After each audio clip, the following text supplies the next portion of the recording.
Hello, and thank you for viewing our video for Replaying Japan 2021 entitled Educational Game Creation and Critical Translation in RPG Maker MV. My name is Ryan Scheiding, and I've been working with Mimi Okabe. Currently, Mimi and I are in separate cities, so for this video, we will have pre-recorded audio over gameplay footage of our game that we have been making in RPG Maker, and this will be followed by a brief references slide. I hope you enjoy. To begin, I'd like to note that Nagasaki Kitty is an iterative project, and today we will be discussing the RPG Maker MV version created by me, Ryan Scheiding, and its Japanese translation version currently being created by myself and Mimi Okabe. I like to frame this game based upon two quotes about the state of American history, historiography, and collective or cultural memory of the atomic bombings of Hiroshima and Nagasaki in August of 1945. The first, quote, "Monuments in the United States to Hiroshima and Nagasaki take the viewpoints of the victimizers. It is mute testimony to American unconsciousness of Hiroshima and Nagasaki today that there are no plans for memorials. There is no debate. The only American memorials to Hiroshima and Nagasaki are to the victimizers, not the victims, and there is no debate." End quote.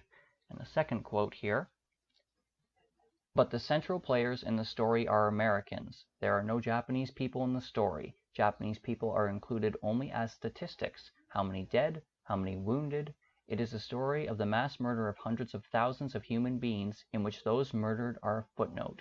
No Japanese person is named." Continuing, "This serves only to reinforce a triumphal fascination with the killers and the obfuscation of the killed." End quote.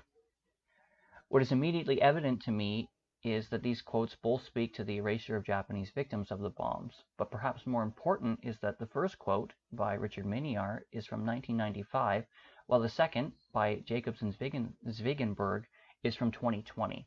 They are separated by 25 years chronologically, but are interchangeable in content and context. Not much has changed in this quarter of a century.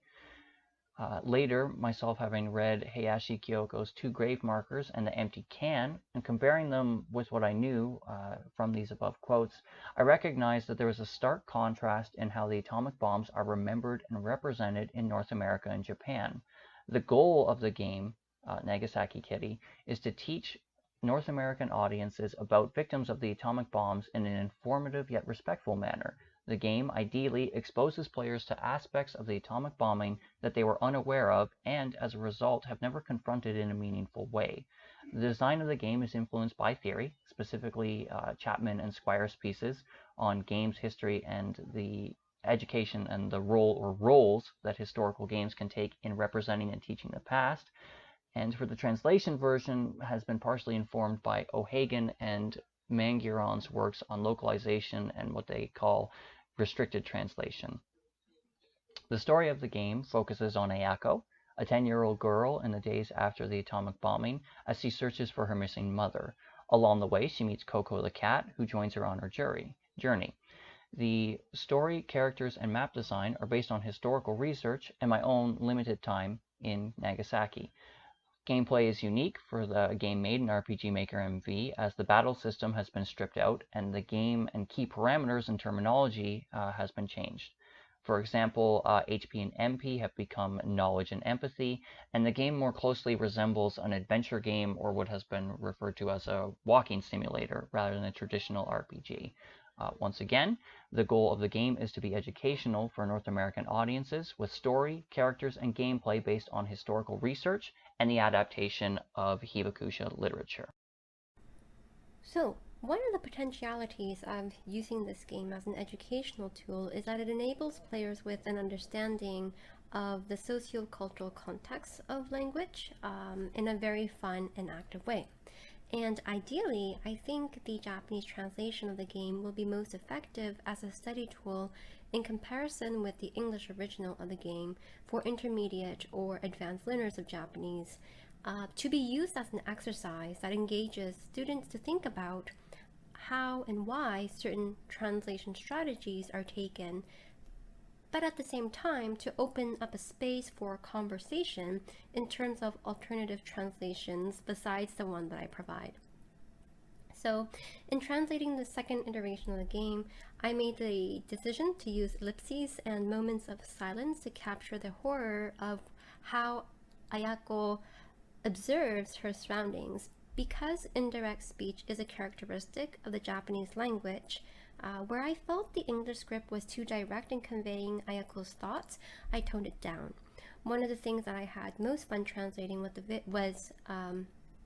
the various ways in which meow can be translated.